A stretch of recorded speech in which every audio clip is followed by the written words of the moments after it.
Amém? Quem crê? Hoje é o dia em que Deus pode agir diretamente na tua vida. Ou melhor, hoje é o dia em que Deus vai agir na tua história. Concorda comigo aí dizendo um amém em nome de Jesus? Eles serão meu tesouro pessoal. Eu terei compaixão deles como um pai tem compaixão de um filho que lhe serve. Versículo 18. Então vocês verão novamente a diferença entre o justo e o ímpio, entre os que servem a Deus e os que não servem. Amém?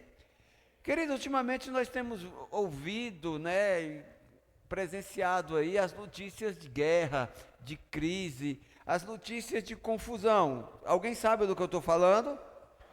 O mundo lá fora está um caos. O mundo aí fora está complicado. É guerra na política, é guerra na saúde, na educação, é guerra nas nações da terra, é crise. E eu, há muito tempo, desde que eu me entendo por gente, eu tomei uma decisão. E a minha decisão foi que, nos tempos de crise, eu decido não fazer parte dessa crise. Tem crise lá fora? Oi, tem alguém aqui? Você está conseguindo visualizar algum tipo de crise ao teu redor? Quer um conselho? Decida não fazer parte da crise. Ai, pastor, mas você falando assim parece tão fácil. Parece, meu irmão, mas não é fácil.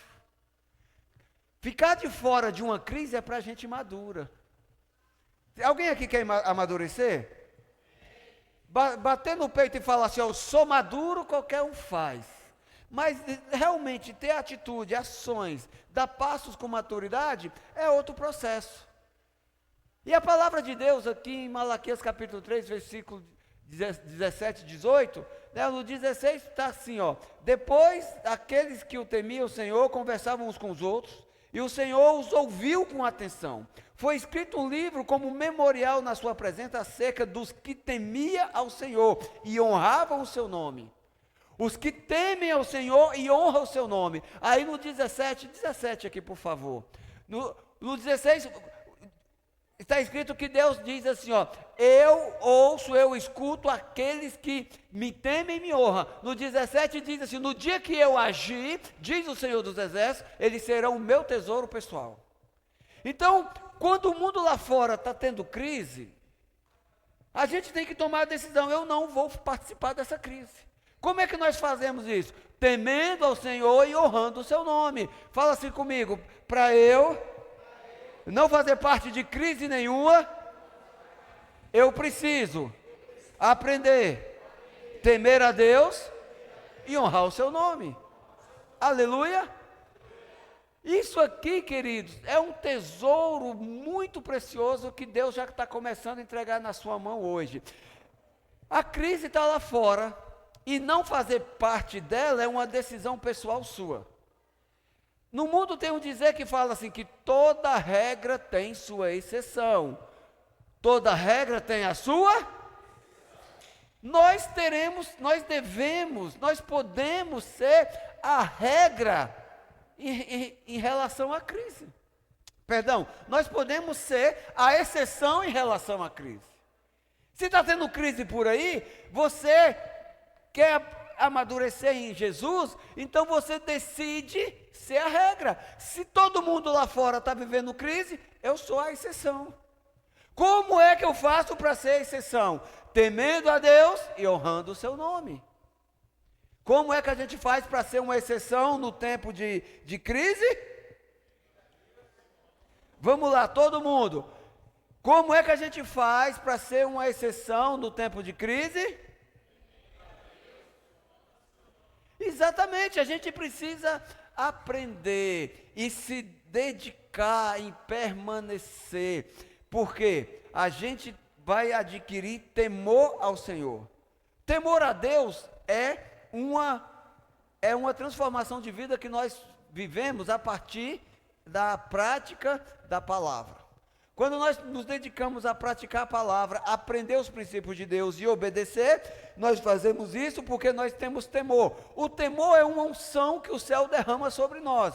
É aquela unção que traz equilíbrio nas nossas vidas e que nos faz crer que Deus existe, que Ele é abençoador e que nele nós podemos confiar. Amém? O temor, querido, ele não é medo. O temor é reverência. É o temor que nos faz honrar o nome de Deus. E um dos princípios que faz a gente ser a diferença, ou seja, a exceção de toda regra de crise, é a honra ao nome de Deus. E aqui em Malaquias capítulo 3, no versículo 17, 18, 16, que a gente leu para frente, fala a respeito de dízimos e ofertas na casa de Deus. Trazer uma oferta, trazer um dízimo, cumprir um princípio, representa temor a Deus. Quando você teme a Deus e traz a tua oferta de gratidão, a tua oferta de adoração, você está se colocando na brecha para ser a exceção na regra que o mundo prega. Tem crise, todo mundo tem que se lascar. Fala assim comigo: em tempos de crise, eu quero ser a exceção. O que é se lascar? Antes que você me julgue mal, é ser partido ao meio, é expor o que tem no seu interior. Quando você, por exemplo, lasca uma madeira, você consegue ver o que tem dentro dela, o que está protegido pela casca. Então, a crise, ela tem o poder de expor o que tem dentro das pessoas. Tem pessoas que qualquer crise ela se desespera. Tem pessoa que qualquer momento de crise ela corre, ela vai se matar, ela vai brigar, ela vai derramar toda a sua ira em cima de alguém, ela vai cometer loucuras. Tem pessoas não, que já ficam mais de boa, tem pessoas que já se portam melhor. Quem está me entendendo? A crise normalmente costuma revelar o que tem dentro das pessoas. E diante das crises nós vamos ser a exceção. Por quê? Porque se todo mundo está aí revelando o que tem de pior, nós vamos esboçar, nós vamos externar o que tem de melhor em nós, que é a essência da presença de Deus. Quando nós trazemos os dízimos, queridos, quando nós trazemos uma semente no altar do Senhor, nós estamos financiando a casa de Deus. E isso é temor, porque Malaquias 3,10 o Senhor fala de maneira clara: tragam todos os dízimos e ofertas alçadas à minha casa, ao altar do meu templo, para que não falte mantimentos, para que não falte recursos para manter a minha casa. Nós acabamos de mudar para este novo endereço, eu estou muito feliz com isso, e nós estamos em fase de transição. Hoje nós chegamos aqui, e as pessoas que chegaram aqui hoje, já chegaram colocando a mão na massa. A gente correu, foi tirar a ferramenta, foi tirar um monte de ferro que estava espalhado aqui. Isso aqui estava cheio de pó de serra, de fuligem de solda, tinha ferramentas, tinha ferro espalhado aqui por todo lugar. Um ambiente de obras. Por quê? Ontem a gente saiu, eu comecei a trabalhar com alguns aqui, ontem por volta das 10 da manhã, e fomos até uma hora da manhã, trabalhando sem parar, para a gente conseguir chegar aqui, mais ou menos naquele esboço de altar, né? Está longe de ficar pronto ainda, amanhã a gente vai continuar trabalhando, terça-feira o nosso feriado será trabalhando aqui. Então, a gente está fazendo essa obra. E por que a gente não contratou uma firma especializada com solda? Porque a gente não tem os valores para pagar o profissional. E tem 2 profissionais aqui na família, né? 2 profissionais de solda, eu e o Jonatas. É 2 profissionais assim, sabe? Mas o negócio vai ficar firme, vocês vão ver. Fora a mão de obra, que é totalmente voluntária, nós temos que comprar o material. Então a gente comprou de ferro aqui, só esse ferro que vocês estão vendo aqui custou R$2.000, 2.030 que a gente precisou comprar. Aí o que a gente vai fazer? A gente tem uma madeira ali que a gente retirou do altar da sede, né? A gente vai fazer os tapumes, é claro que a gente ainda vai reforçar toda essa estrutura aqui. Então depois a gente vai ter que gastar mais para comprar mais madeira para fazer o fechamento. Nós pretendemos construir uma parede de drywall aqui atrás, onde nós iremos fazer toda a projeção, aquela projeção que está ali, minúscula. Se preparem, nós vamos fazer uma projeção aqui de outro mundo, com todos os recursos que temos. Eu gostaria muito de fazer assim, de você já poder ver tudo pronto, mas não dá, porque os nossos recursos são limitados. Eu dou glória a Deus por isso, porque todas as vezes que nós estamos em obra na casa de Deus, isso já são anos de experiência, a gente cresce, a gente amadurece, a gente tem momentos de comunhão. O pessoal que tem vindo aí trabalhar, que tem passado momentos com a gente, tem uns que saem daqui se arrastando. Eu, por exemplo, estou aqui à base de comprimido, eu estou com uma crise no nervo ciático, e ontem eu cheguei aqui, a gente ganhou umas ofertas de um ferro, e eu fui buscar lá na igreja do pastor Lucas, meu amigo. E quando eu cheguei aqui, o Jonas estava fazendo uma solda. Ele estava deitado. Aí eu falei, ele deve estar cansado. Ele falou, não, é uma estratégia que fica mais fácil. Eu concordo com ele. Porque depois eu fui continuar a solda, eu deitei. Gente, que maravilha. A gente faz isso, a gente vive experiência, a gente ri, a gente brinca, a gente passa muitos apuros, mas a gente cresce. E isso tudo é para a glória do nome do Senhor Jesus. Eu entendi que momentos como esse faz a gente entender em relação à crise, em relação à regra. E quando você entende a regra da crise, você não vai ter dúvida nenhuma. Eu quero ser a exceção. Ninguém aqui quer viver crise, ninguém aqui quer viver no olho do furacão. A gente nasceu para viver na paz, e a paz a gente só consegue na presença de Deus. Esse tempo que nós estamos passando, querido, nós estamos passando um tempo mais profético da família Betel nos últimos dias, que é a construção do altar. Ali é uma plataforma de solda, de madeira. Queridos, é só uma plataforma aos olhos do homem, mas espiritualmente nós estamos acessando um portal espiritual, onde o céu e terra se conectam. Uma plataforma não é só um lugar para a gente se apresentar em cima. Primeiro, que aqui não tem apresentação tem no mundo, lá no lugar de crise. Aqui tem manifestação do poder de Deus, amém? Então, quando a gente está construindo esse altar, a gente está direcionando as nossas ofertas, os nossos dízimos, os nossos tesouros, para que a casa de Deus fique pronta. E ninguém quer crise, todos queremos paz, e é na casa de Deus que nós vamos alcançar essa paz, aleluia. Como é que a gente alcança a paz? Ah, meu irmão, a paz que Jesus traz, a paz que excede o entendimento, a paz que é diferente da paz do mundo. Quem está entendendo, diga amém. Então, quando a gente vê um tempo como o que estamos vivendo, um tempo de ativação no mundo espiritual do portal que nos conecta, né? Construindo ali um ambiente através de nossas ofertas, dos nossos dízimos, do nosso trabalho, da nossa oração, da nossa intercessão, da nossa concordância, nós estamos construindo a casa de Deus, e isso não tem preço. Então, o que eu estou falando para vocês, que o temor e a honra que oferecemos ao Senhor Jesus, nos permite viver um ambiente de exceção diante das guerras. Por exemplo, você está numa guerra financeira, o que a Bíblia fala que você deve fazer?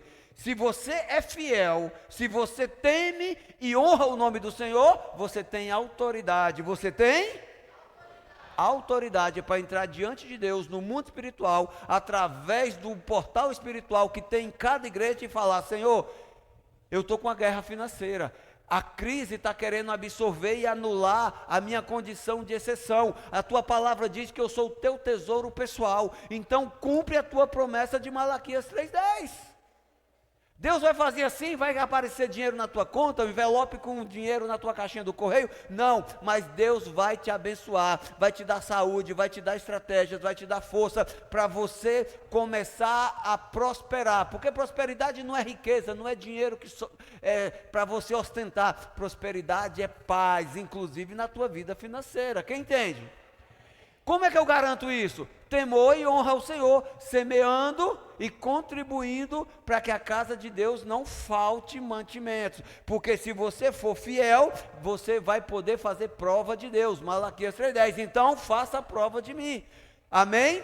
Então, vamos ofertar, vamos entregar nossos dízimos, por favor, você que tem condição, entende a necessidade da tua igreja, faça uma oferta especial. Nós precisamos fazer com excelência, nós queremos fazer um altar.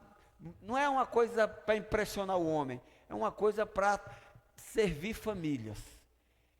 Vão entrar pessoas por essas portas, assim como você tem entrado, pessoas que vão adorar a Deus, vão ter a vida transformada. E nós queremos fazer isso tudo para a glória do nome do Senhor.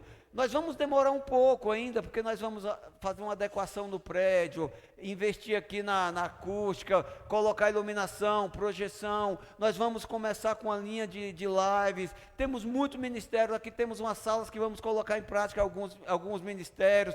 Temos outros ali. Se você ainda não desceu, desce lá embaixo, veja como é que está uma bagunça. Que a gente inclusive está precisando de ajuda de pessoas aqui para trabalhar e ajudar a gente a colocar essa desordem no lugar, assim como nós também precisamos de dízimos e de ofertas para manter essa casa. Então o teu dízimo, a tua oferta, a tua semente, ela está mantendo essa casa, e isso vai fazer de você uma pessoa que será a exceção na regra diante de toda crise, aleluia? Então separa o teu dízimo, separa a tua semente.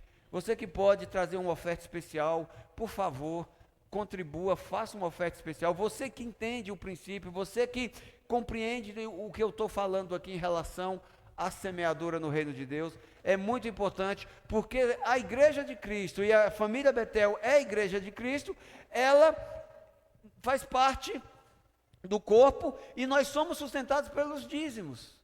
Tudo que nós temos aqui de estrutura é comprado, é mantido, é financiado com os dízimos e ofertas dos discípulos, da família, ou seja, nós, amém?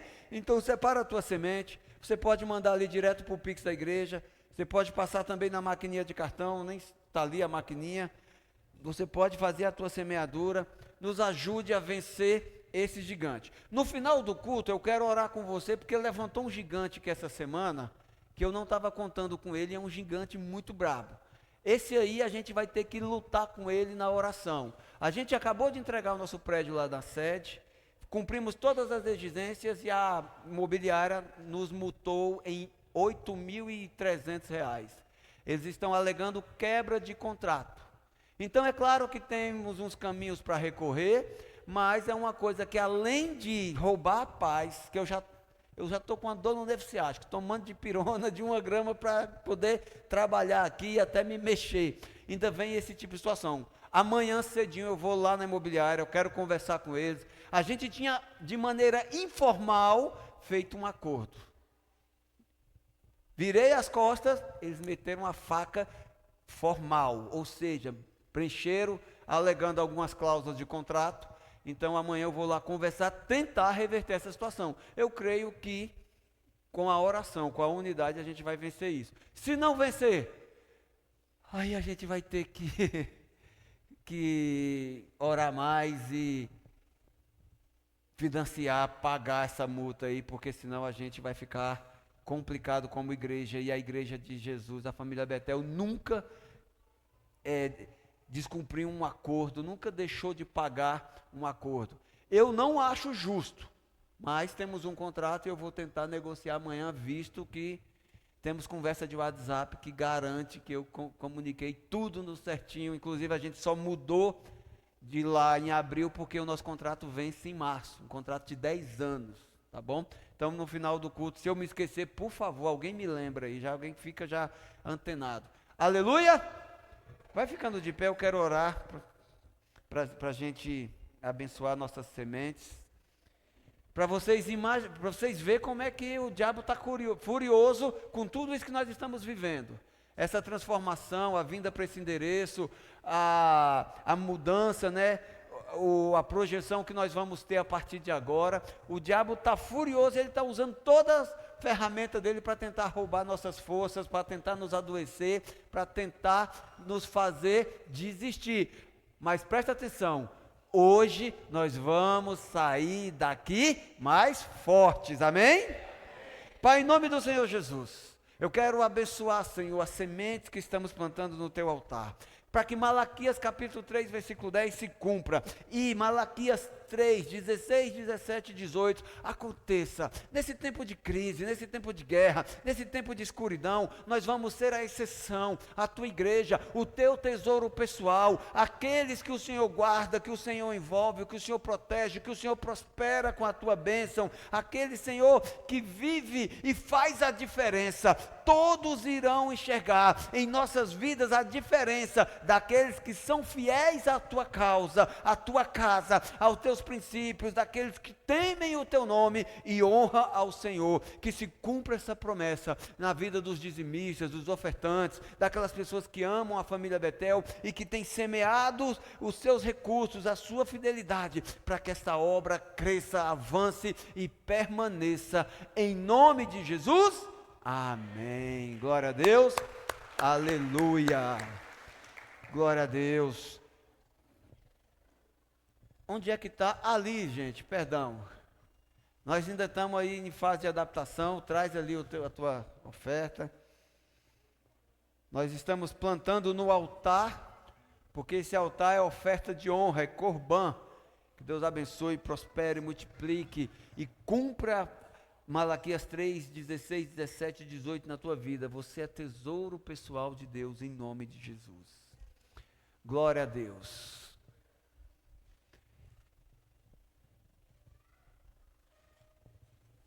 Aleluia.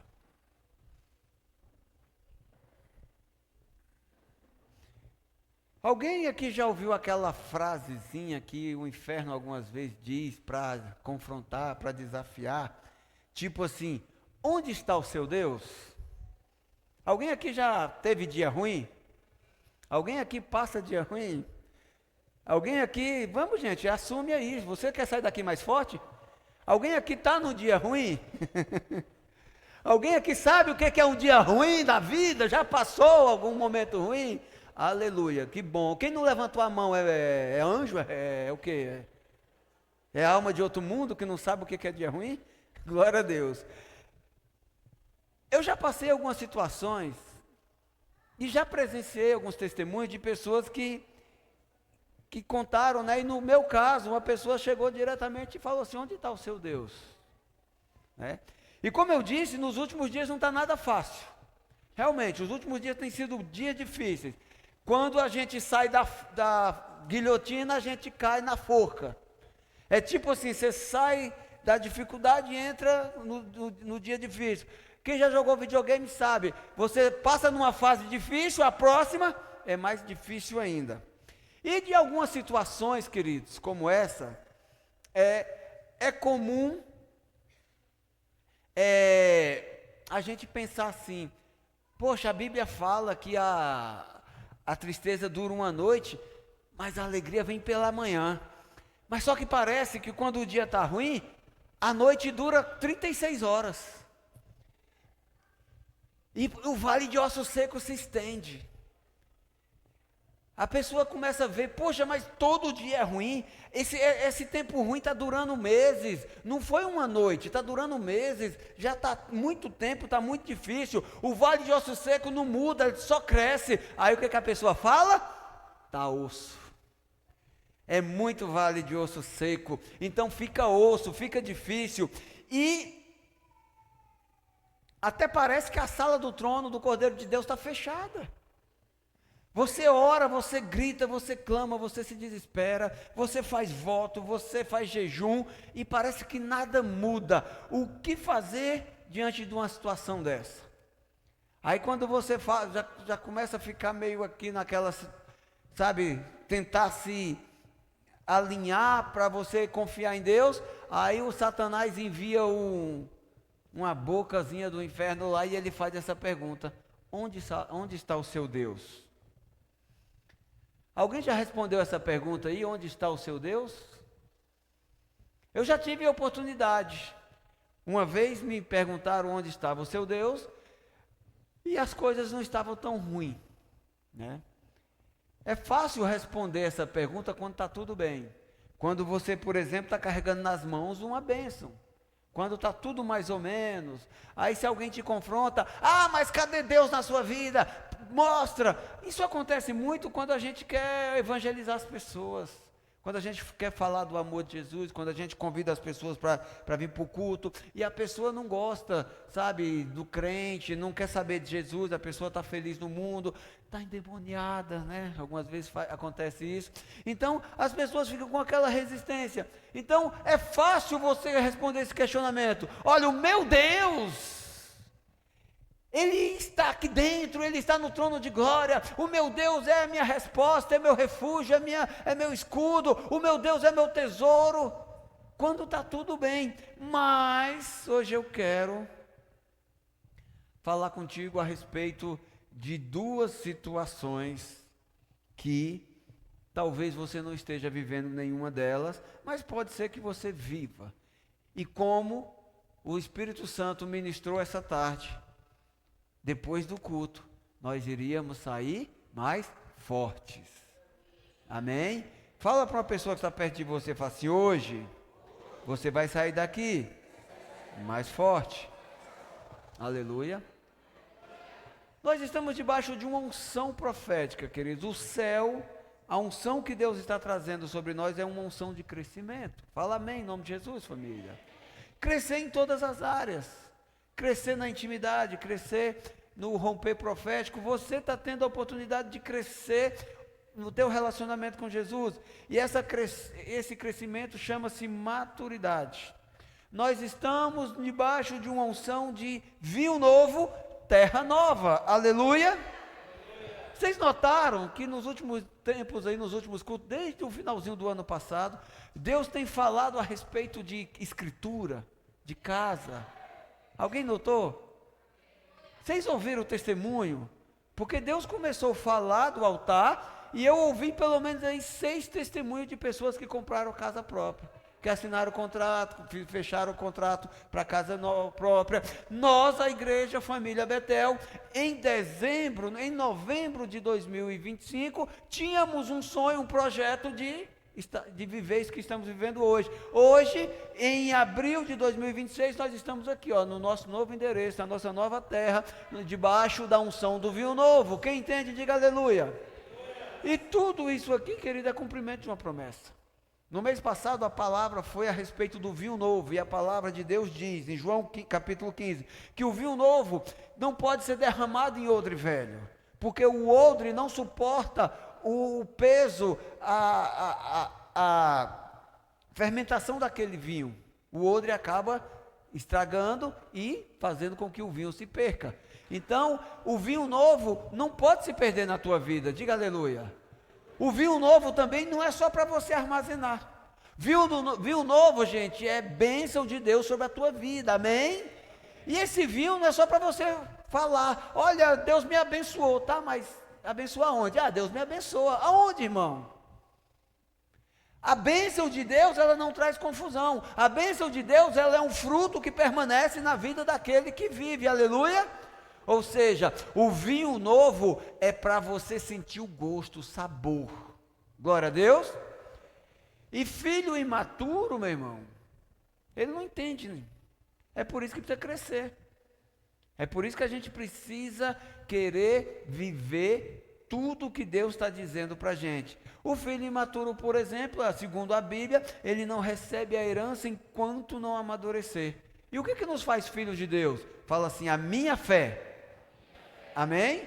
A nossa fé, crendo em Jesus, confessando, obedecendo, honrando, temendo a Deus, nos faz filho. E o que nos torna apto a provar do vinho novo é a nossa maturidade, ou seja, o nosso crescimento em relação às Escrituras. E nós precisamos entender algo: não dá para agradar a Deus sem fé. A Bíblia é clara, sem fé é impossível agradar a Deus. E quando é que Deus se agrada? Quando nós temos frutos. Que tipo de frutos? João capítulo 15, versículo 4, versículo desse mês. Permaneçam em mim e eu permanecerei em vocês. Nenhum ramo pode dar fruto por si mesmo, se não permanecer na videira. Vocês também não podem dar fruto se não permanecerem em mim. Ou seja, Jesus está afirmando, eu sou a videira, vocês são os ramos, e se vocês permanecerem em mim, vocês vão dar frutos. Os nossos frutos são permanentes, são frutos bons, são frutos de vida, a partir do momento que eu começo a me relacionar com Jesus, a partir do momento que você começa a praticar a palavra de Deus, você começa a dar frutos. Um fruto bom, eu tenho vários frutos bons aqui, mas eu vou citar um, o Mário. O Mário é um fruto bom que eu, apóstolo, geramos a partir do nosso ministério. Aí a partir não só do Mário, mas todos os outros discípulos, a gente foi gerando, e está aqui você que é um fruto bom, quem se alegra. Só que se não fosse por Jesus, eu não geraria esse fruto nunca. Eu poderia até ser amigo do Mário, conhecer tudo, mas que fruto bom eu ia gerar nele só do meu intelecto? Eu ia gerar um fruto, talvez na vida dele, no nível da terra. Mas o fruto que a gente conseguiu gerar na vida do Mário e na sua família, por causa de Jesus, é no nível do sobrenatural, para a eternidade com Cristo. Amém? Quem entende isso? Por que nós precisamos de fé? Para agradar a Deus. Mas só para isso? Não.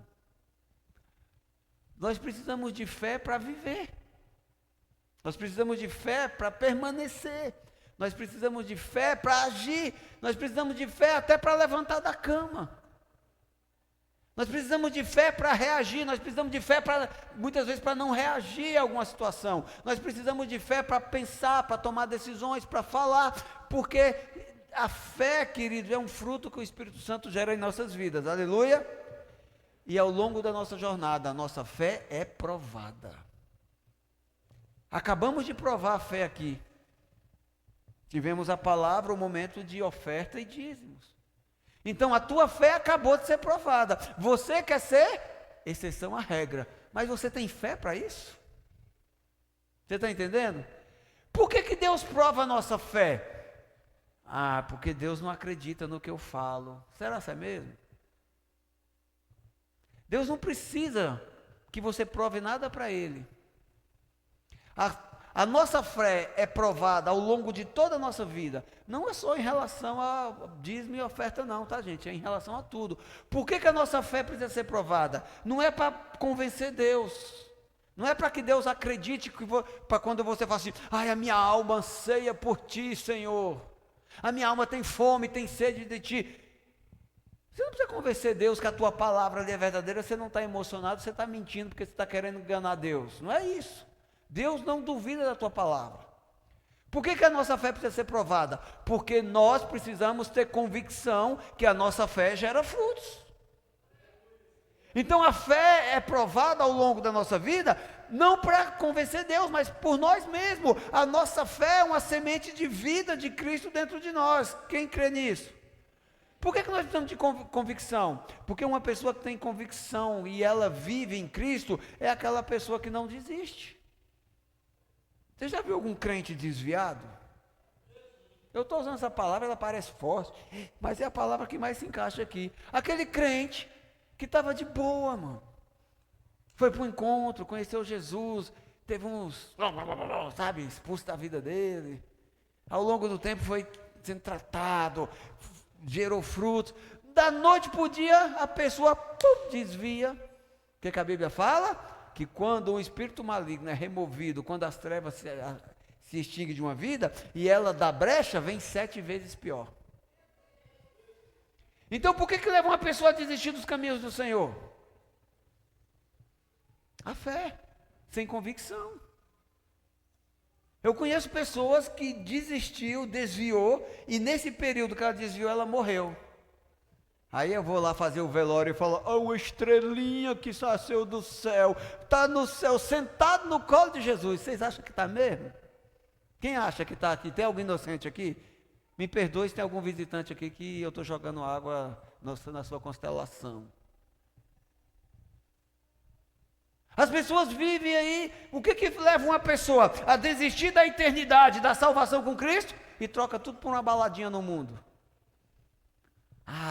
Trocou um casamento, 30 anos de família por uma aventura. Um dia a conta vem, um dia a casa cai. Mas até a pessoa cair na real, ela perde a salvação, ela perde família, ela perde saúde, ela vai perdendo. E o que leva uma pessoa a trocar o real, a promessa de que ela é um tesouro de Deus, por uma aventura qualquer, que sabe que não vai dar em nada? O que leva a pessoa a fazer isso? Falta de convicção, fé fraca. Fala assim comigo: hoje eu vou sair mais forte desse culto. Eu creio nisso. Tem mais alguém que está começando a crer? Glória a Deus. Só que você vai sair daqui mais forte, não é só por dia bom, não. Você vai sair mais forte aqui por causa das situações difíceis que normalmente a gente enfrenta o tempo todo. Aleluia. Por que Deus permite situações difíceis na nossa vida? Por que Deus permite que você passe por situação difícil? É porque você é pecador e Deus está te castigando? Deus não castiga, Deus é justo. A gente só colhe o que planta. Mas por que Deus permite situações difíceis acontecer na nossa vida? Quem quer saber?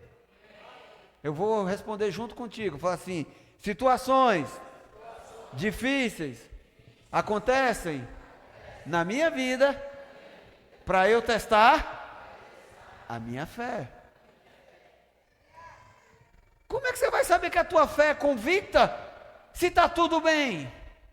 Como é que você vai falar: eu não vou participar da crise, e no outro dia você está naufragando, está caído, está desistindo?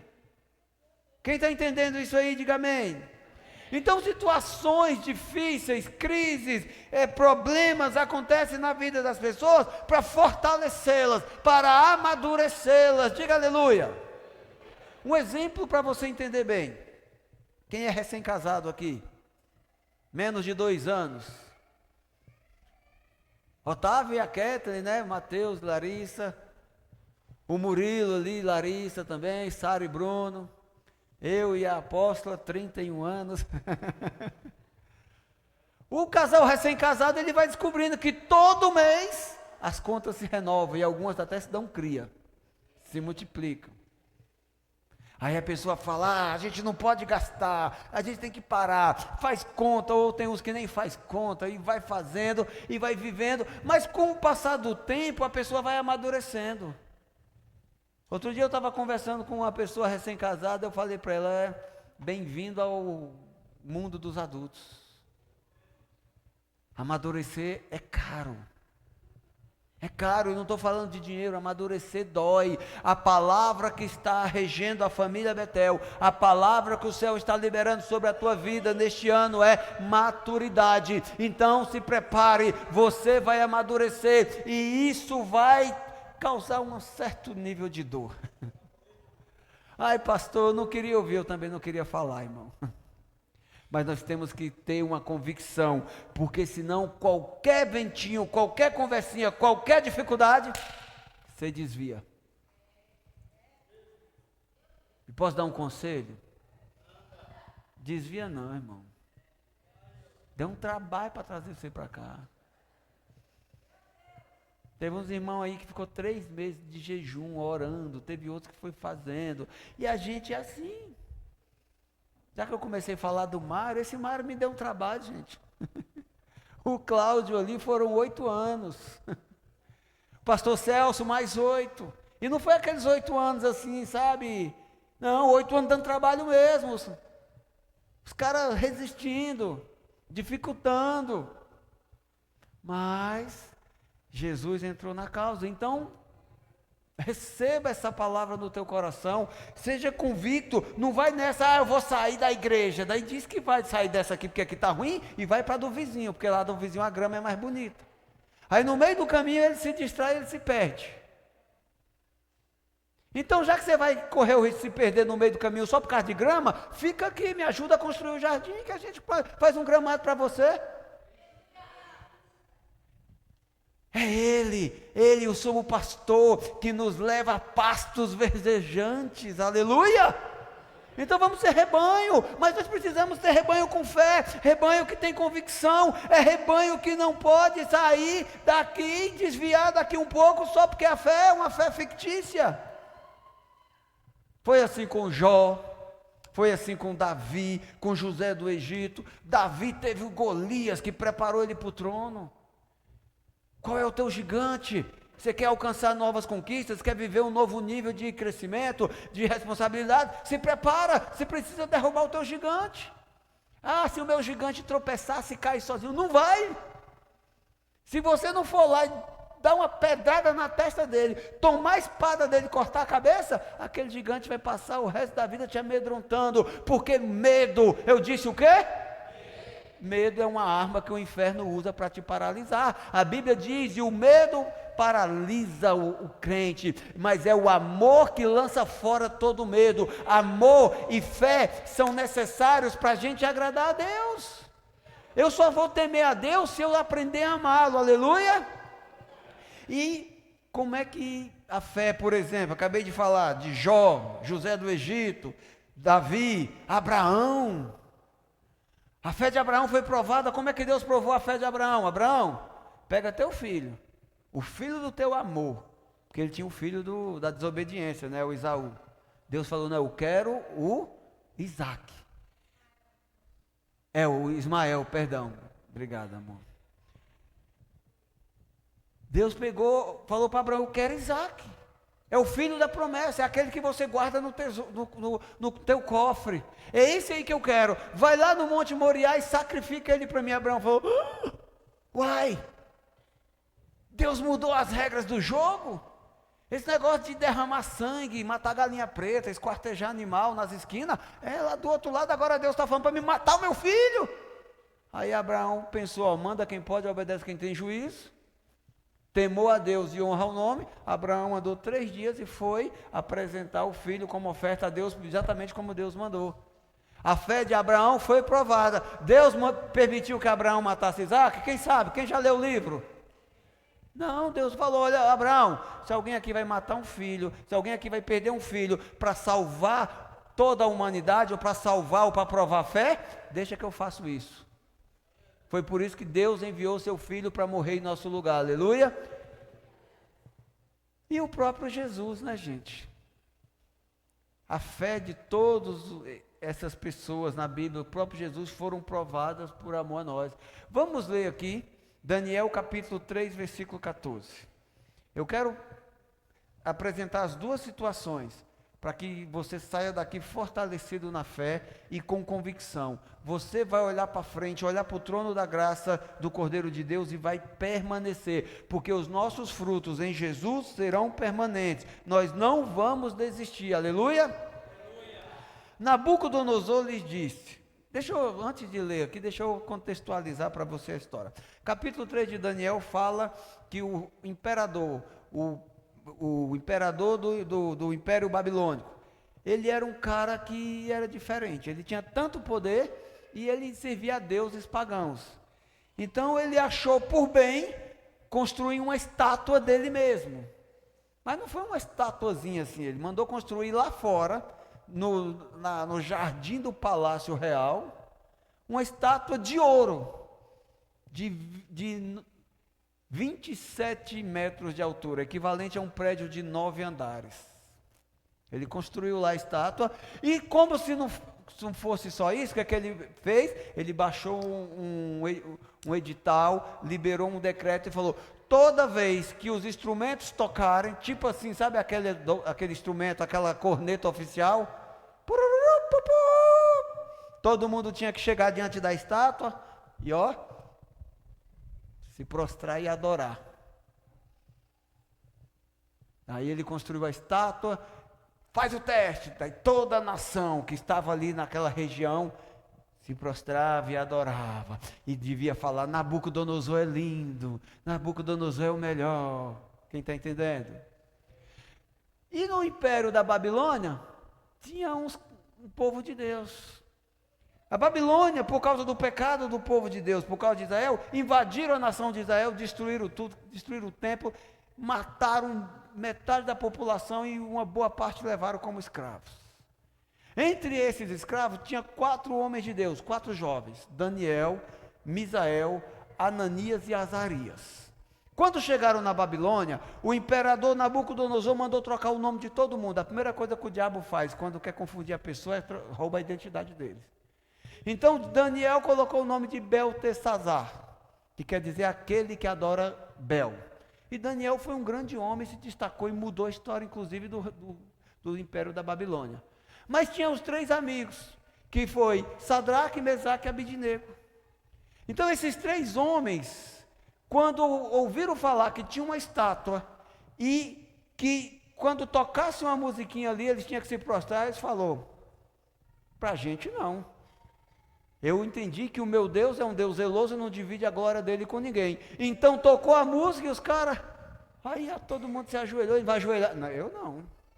Eu não vou trair o meu Deus, eu não vou me prostrar debaixo de uma estátua de jeito nenhum. E como o império era grande, todo império grande tem cagueta, né? A Bíblia fala que tinha uns astrólogos que não gostavam do povo de Israel, correram no Nabucodonosor e caguetaram. Tem uns carinhas aí que quando toca a musiquinha lá, eles não se prostram não, eles estão te desafiando, vai fazer o quê? Tem sempre um isqueirinho para inflamar o inferno, né? Vamos ler aqui agora, Daniel 3,14, Nabucodonosor lhes disse, quando os caras caguetou, Nabucodonosor mandou buscar os 3. É verdade, Sadraque, Mesaque e Abidnego, que vocês não prestam culto aos meus deuses, nem adoram a imagem de ouro que mandei erguer? Agora, porém, quando vocês ouvirem o som da trombeta, do pífaro, da cítara, da harpa, do saltério, da flauta dupla e de toda espécie de música, se vocês se dispuserem a prostrar-se em terra e a adorar a imagem que eu fiz, será melhor para vocês. Mas, se não adorarem, serão imediatamente atirados numa fornalha em chamas, e que Deus poderá livrá-los das minhas mãos. Olha só, o inferno quer roubar a tua identidade, trazendo medo, trazendo ameaças. O que o Nabucodonosor fez? Olha, se vocês ouvindo a música se prostrar, vai ficar bom para vocês. Mas se vocês decidirem não fazer, eu vou usar vocês como combustível na fornalha. Vou jogar vocês lá num grande forno, e vocês serão consumidos, vocês vão morrer. Aí ele fala a frasezinha ali, ó. Onde está o teu Deus? Onde foi que ele falou isso? Eu li, gente, ó. E que Deus os poderá livrar das minhas mãos. O mundo costuma fazer isso. Sabe aquele dia ruim?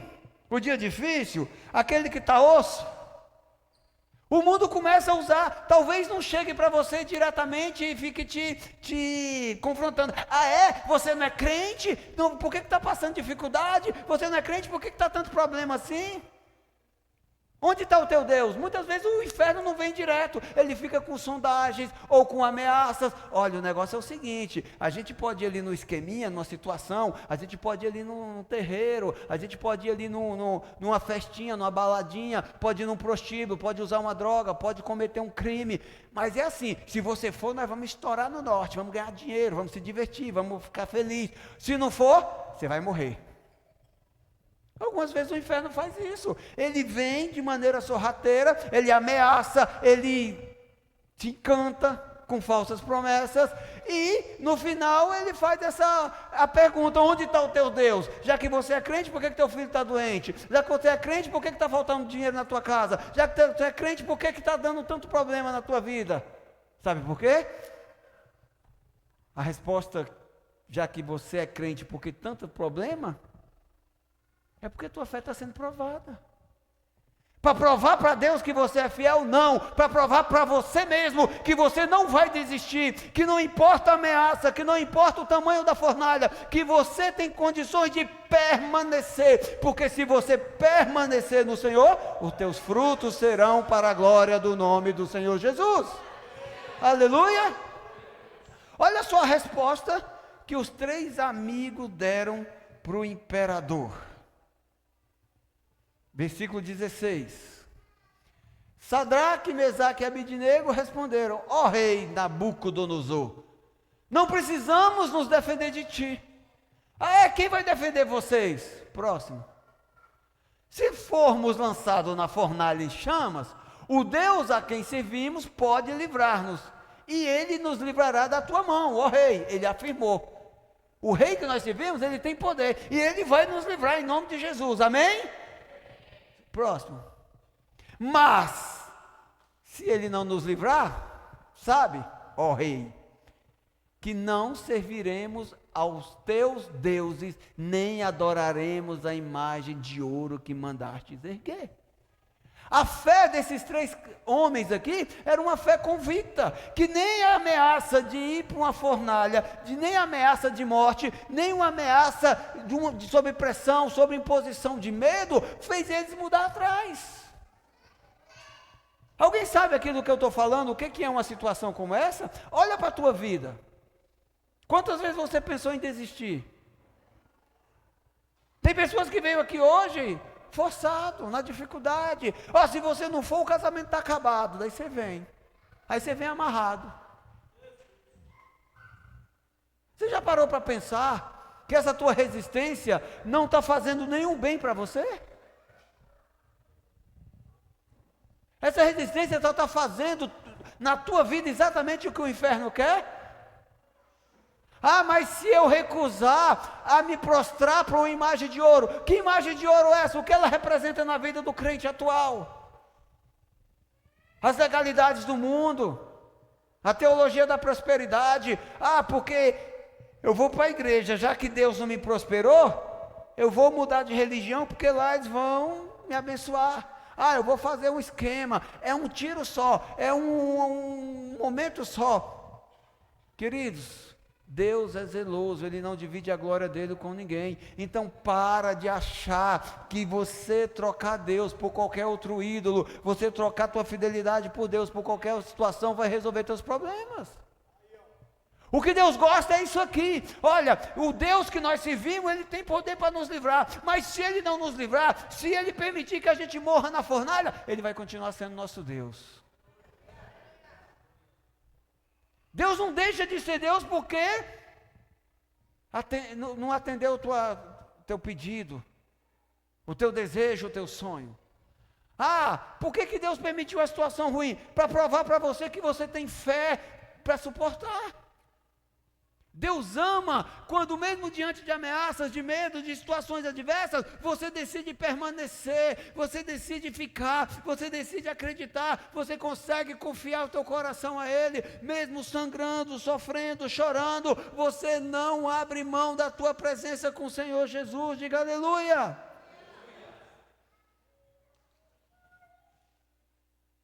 Essa resposta aqui, com fé, muitas vezes deixa o inferno furioso. E tem hora que o inferno quer aumentar o fogo.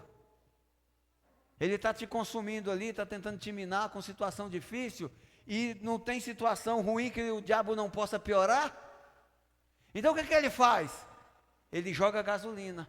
Foi o que o Nabucodonosor fez. Vamos ler aqui, versículo 22.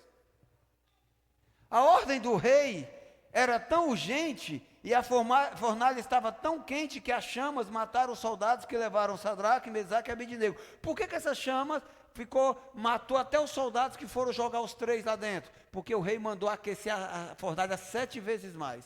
Ele achou que aquele fogo da fornalha não era suficiente, ele ficou